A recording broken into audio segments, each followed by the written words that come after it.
नमस्ते दोस्तों। उम्मीद करती हूँ कि आप सभी बढ़िया होंगे। आज हम पढ़ेंगे क्षितिज का पाठ मानवीय करुणा की दिव्य चमक, जिसे सर्वेश्वर दयाल सक्सेना जी ने लिखा है। तो आइए समय बर्बाद नहीं करते हैं और पाठ की शुरुआत करते हैं। तो लेखक ये कहते हैं कि फादर की मृत्यु जहरबाद यानी ग्रैंगीन से नहीं होनी चाहिए थी। क्यों? क्योंकि उनकी रगों में सभी के लिए मिठास था, बहुत प्यार था। तो आखिर उनको इतनी यातना क्यों दी ईश्वर ने? अब लेखक बताते हैं कि फ़ादर कैसे दिखते थे। फ़ादर हमेशा एक सफ़ेद चोगा पहनते थे, जैसे कि पादरी पहनते हैं। उनका गोरा रंग था और भूरी दाढ़ी थी जिस पर सफ़ेद झाइयाँ रहती थीं, नीली आंखें थीं और उनकी बाहें हमेशा सबको गले लगाने के लिए खुली रहती थीं। वो हमेशा अपने हर प्रियजन के लिए बहुत ही अपनापन महसूस करते थे। 35 सालों से सर्वेश्वर दयाल सक्सेना जी उनके साथ रह चुके थे, जब वो इलाहाबाद में थे तभी भी और दिल्ली आते थे तभी भी। और आज भी लेखक महसूस करते हैं उनकी बाहों का अपनी छाती पर दबाव। लेखक उन्हें इतना याद करते हैं।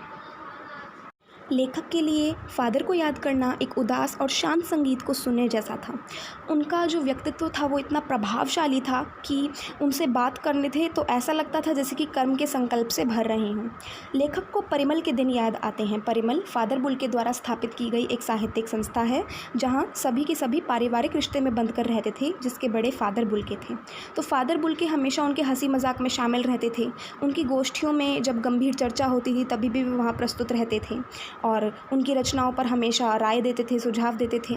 लेखक के घर में जब भी कोई उत्सव होता था या संस्कार होता था तो फ़ादर बुल्के हमेशा किसी बड़े भाई की तरह, किसी पुरोहित की तरह खड़े होते थे और सभी को आशीर्वाद भी देते थे।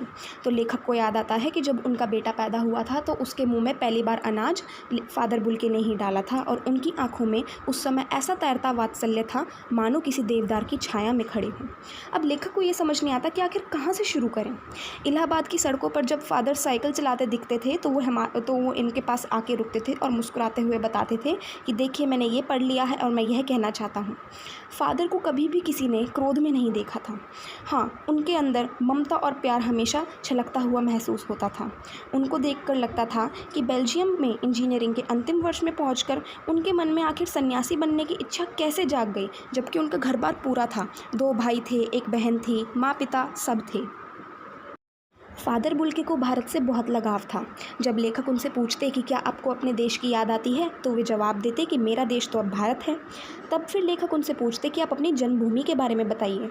तो फ़ादर बुल्के कहते कि हाँ, याद तो आती है, बहुत सुंदर है मेरी जन्मभूमि, रैम्स चैपल। उनकी जन्मभूमि का नाम रैम्स चैपल है, जो कि बेल्जियम यानी यूरोप में है।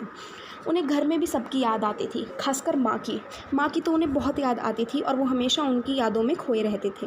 माँ की चिट्ठियाँ अक्सर उनके पास आती थी तो वो अपने मित्र डॉक्टर रघुवंश को दिखाते थे। पिता और भाइयों के लिए इतना प्यार नहीं था उनके मन में। पिता व्यवसायी थे, एक भाई पादरी था तो एक का खुद का काम था। बहन सख्त और ज़िद्दी थी तो वो बहन के लिए भी काफ़ी चिंता करते थे। भारत में आने के बाद वो केवल 2 या 3 बार ही अपने परिवार से मिलने के लिए बेल्जियम में गए थे। लेखक को आश्चर्य होता था कि आखिर ये इंजीनियरिंग का आखिरी साल छोड़कर भारत क्यों चले आए थे। तब फ़ादर बुल्के बच्चों जैसी सरलता से कहते कि प्रभु की इच्छा थी। माँ ने बचपन से ही घोषित कर दिया था कि यह लड़का तो हाथ से गया। और सचमुच इंजीनियरिंग के अंतिम वर्ष की पढ़ाई छोड़कर फ़ादर बुल्के सन्यासी होने के लिए जब अपने धर्मगुरु के पास गए और उन्होंने कहा कि मैं सन्यास लेना चाहता हूँ, तो एक शर्त रखी कि हाँ, मैं भारत जाऊँगा। और अब भारत जाने की बात क्यों उठी, तो फ़ादर बुल्के कहते हैं कि नहीं जानता, बस मन में यही था। उनकी शर्त भी मान ली गई, भारत आ गए। पहले जेसुइट संघ में 2 साल पादरियों के बीच रहकर उन्होंने धर्माचार की पढ़ाई करी। फिर 9-10 साल तक दार्जिलिंग में पढ़ते रहे। कोलकाता से बीए किया और इलाहाबाद से एमए यानी उन्होंने खूब पढ़ाई की। उन दिनों डॉक्टर धीरेन्द्र वर्मा हिंदी विभाग के अध्यक्ष थे। शोध का काम प्रयाग विश्वविद्यालय के हिंदी विभाग में रहकर 1950 में पूरा किया। क्या शोध का काम था? रामकथा, उत्पत्ति और विकास। परिमल में उनके अध्याय पढ़े गए थे। फादर ने मातरलिंग के प्रसिद्ध नाटक ब्लूबर्ड नाम का नाटक था मातरलिंग का, उसका भी रूपांतर किया नीलपंछी के नाम से। बाद में वो सेंट जेवियर्स कॉलेज रांची में हिंदी तथा संस्कृत विभाग के विभागाध्यक्ष बन गए और उसके बाद उन्होंने अपनी प्रसिद्ध अंग्रेजी हिंदी शब्दकोश तैयार किया और बाइबल का अनुवाद भी किया। और वहीं बीमार पड़े, पटना आए, दिल्ली आए और चले गए। 47 वर्ष तो वो देश में रहकर तथा 73 वर्ष की जिंदगी जीकर। लेखक कहते हैं कि फादर बुल्के संकल्प से सन्यासी थे, मन से सन्यासी नहीं थे। रिश्ता बनाते थे तो किसी से नहीं तोड़ते थे। 10 साल मिलने के बाद भी उनकी गंध अब तक महसूस होती है। जब भी वे दिल्ली आते तो ज़रूर मिलते, खोज कर समय निकाल कर, सर्दी गर्मी बरसात झेल कर मिलते, चाहे 2 मिनट के लिए मिलते। ऐसा कौन सन्यासी करता है। उनकी जो चिंता थी वो थी हिंदी को राष्ट्रभाषा बनाना है, क्योंकि उन्हें हिंदी राष्ट्रभाषा से बहुत लगाव था। वो जहाँ कहीं भी जाते तो इस तकलीफ़ का बयान करते, इसके लिए अकाटे यानी ना काटे जाने वाले तर्क भी देते। बस इसी सवाल पर उनको झुंझलाते देखा है लेखक ने कि हिंदी वाले ही हिंदी की उपेक्षा करते हैं, हिंदी का अनादर करते हैं। बस इसी बात का उन्हें दुख था। फादर बुल्के सभी से इतना प्यार रखते थे कि उनके दुखों में दुखी हो जाते थे। उनके मुंह से सांत्वना के 2 शब्द सुनना भी जादू भरा होता था। लेखक को याद आता है कि जब उनकी पत्नी और उनके पुत्र की मृत्यु हुई थी तो फादर ने उन्हें कहा था कि हर मौत दिखाती है जीवन की नई राह। उन्हें आज तक ये शब्द याद है और इन शब्दों से उन्हें बहुत शांति मिलती है। अब वो बोलते हैं कि फादर बुल्के नहीं रहे, उनकी मृत्यु हो चुकी है। दिल्ली में बीमार रहे और पता भी नहीं चला लेखक को। बाहें खोलकर इस बार उन्होंने गले भी नहीं लगाया, क्योंकि उनकी मृत्यु हो चुकी थी।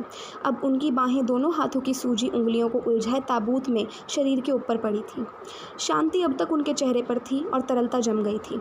18 अगस्त 1982 की सुबह 10 बजे का वक्त था। दिल्ली में कश्मीरी गेट के निकलसन कब्रगाह में फादर का ताबूत एक छोटी सी नीली गाड़ी से उतारा गया था। कुछ पादरी, रघुवंश जी का बेटा तथा उनके परिजन राजेश्वर सिंह उसे उतार रहे थे। फिर उन्हें उठाकर एक लंबी संकरी उदास पेड़ों की घनी छाया वाली सड़क से कब्रगाह के अंतिम छोर तक ले जाया गया, जहां धरती की गोद में सुलाने के लिए कब्र मुंह खोले लेटी थी। ऊपर करील यानी कि कांटेदार झाड़ियों की घनी छाया थी और चारों तरफ कब्र और तेज़ धूप फैली हुई थी। कई गणमान्य लोग फादर को विदाई देने के लिए आए थे और उदास होकर कब्र के चारों तरफ खड़े हुए थे। फादर की जो शरीर था उसे पहले कब्र के ऊपर लिटाया गया, फिर मसीही विधि से उनका अंतिम संस्कार शुरू हुआ। रांची के फादर पास्कल तोयना ने उनके लिए कुछ शब्द बोले। उन्होंने बोला कि फादर बुल्के अब धरती में जा रहे हैं, इस धरती से ऐसे ही रत्न और पैदा हों। डॉक्टर सत्यप्रकाश जी ने भी अपनी श्रद्धांजलि में उनके जो अनुकरणीय जीवन को नमन किया और फिर देह कब्र में उतार दी गई।